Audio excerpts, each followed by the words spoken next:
In the Mediterranean basin, a melting pot of ancient and modern civilizations, more than 500 million people today face an omnipresent threat: climate change.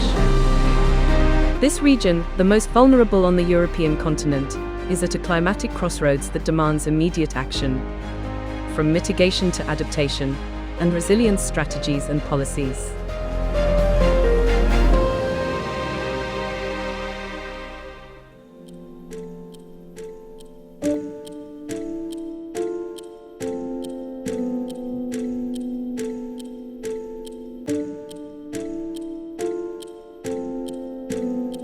The Mediterranean region is what we call the canary in the mine for climate change. It's a region that is, the temperature is increasing 20% faster than the temperature, the average temperature in the world.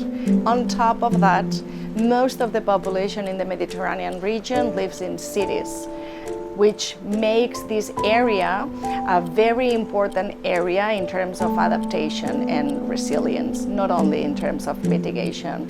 Cities are on the front lines of the climate crisis, and climate change now is hitting us with more intense impacts than ever before.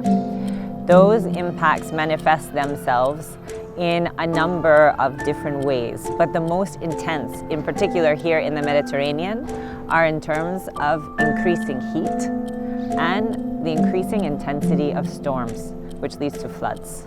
So the consequences are here. We also need to adapt all our agriculture, for instance, and we need to adapt the cities for citizens to be able to live in them, not only now, also in the future. Urban resilience is the capacity of communities and institutions within a city to survive, adapt, and thrive, regardless of the chronic stresses and acute shocks they experience, while enhancing adaptation to climate change means taking action to adjust to its present and future impacts. There is a difference between mitigation finance and adaptation finance. In mitigation, we often see investment by private sector actors. In adaptation, it heavily relies on the resource of mobilization by the public sector. And we know that in climate adaptation finance, national governments and development finance institutions are the two major sources of public sector funding. So what city governments, especially in the Global South, need is to advocate both these two types of institutions. Not only by having mitigation policies, we are going to get out of this crisis. We also need to design and implement measures and policies directed to adapt, and in this context, to adapt cities, to make them more resilient for what is coming and what we are already suffering. There are a lot of climate solutions that don't have to cost a lot of money. When we look at the space around us, we see nature. Nature-based solutions are one of the most cost-effective ways that we can deal with the climate crisis, bringing nature back into cities and looking for smart ways to have green, gray infrastructure next to each other can really maximize the use of resources to protect communities. We need more climate refuges here in cities. We need trees, we need parks, we need more green zones where people can go when there is a heat wave, for instance, and also to avoid this effect of a heat island that is produced in cities when there's a heat wave.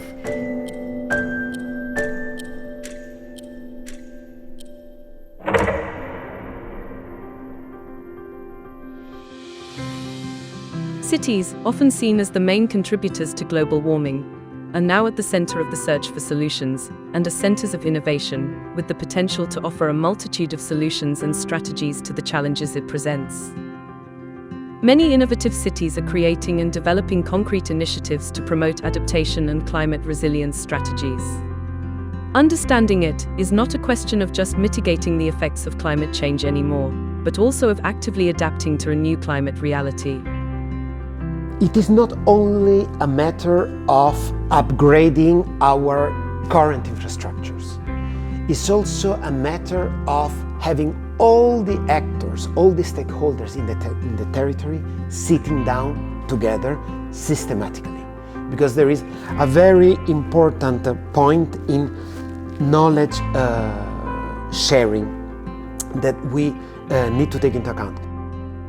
The participation in resilience networks is very important for us because we can share every experience about chief resilience officers or experts in every area of the city. We put together our thinking about what is happening in our cities, what are the challenges about climate change, and what are the strategies and actions that we are doing in every city. The capacities that you need to respond to these impacts, which are increasing, are really threefold.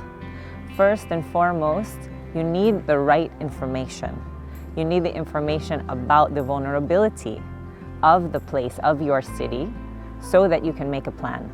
The second and most important thing you can have is that plan. You have to be prepared. So cities need the capacity to take that information and plan it.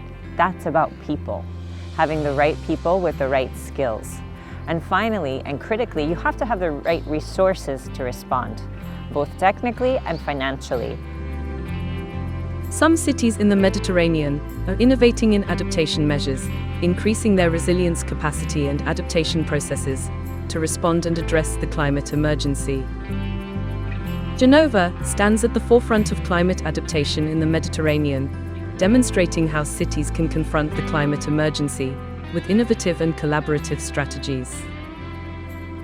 A key focus has been on implementing nature-based solutions, such as infiltration basins, to mitigate flooding, combat drought, reduce urban heat islands, and improve air and water quality while fostering biodiversity. Through its participation in the REMED project, Genova is developing advanced tools and frameworks to assess climate risks and implement targeted adaptation measures, serving as a model for other Mediterranean cities.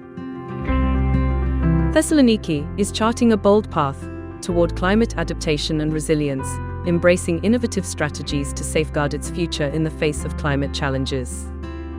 Central to its efforts is the Thessaloniki 2030 Resilience Strategy, a comprehensive plan designed to address risks such as flooding, heat waves, and urban vulnerabilities, while fostering sustainable urban development. Istanbul, a city straddling two continents, is rising to the challenge of climate change and natural disasters with a bold and forward-thinking approach. The city has launched a transformative plan to reinforce 50,000 residential buildings by 2050, addressing the seismic risks faced by over 200,000 structures. A 10-point disaster resilience plan has been introduced, aiming to reduce risks and strengthen the city's preparedness for both natural disasters and climate-related emergencies. Alexandria, a city steeped in history, is confronting the challenges of climate change with innovative measures to protect its future. To combat its climate risks, Alexandria has launched coastal protection projects, constructing sea walls, and reinforcing vulnerable areas to shield its shores and safeguard its communities. The city is also addressing urban flooding by upgrading its drainage systems, ensuring they can handle the increasingly intense and unpredictable rainfall brought on by climate change. Barcelona has established itself as a global leader in innovative adaptation and resilience strategies, tackling climate challenges through green infrastructure, sustainable water management, and energy-efficient urban planning. The city has introduced its pioneering climate shelter initiative, transforming schools and public buildings into safe havens during heat waves, by integrating cooling solutions, improved insulation, and accessible shaded areas.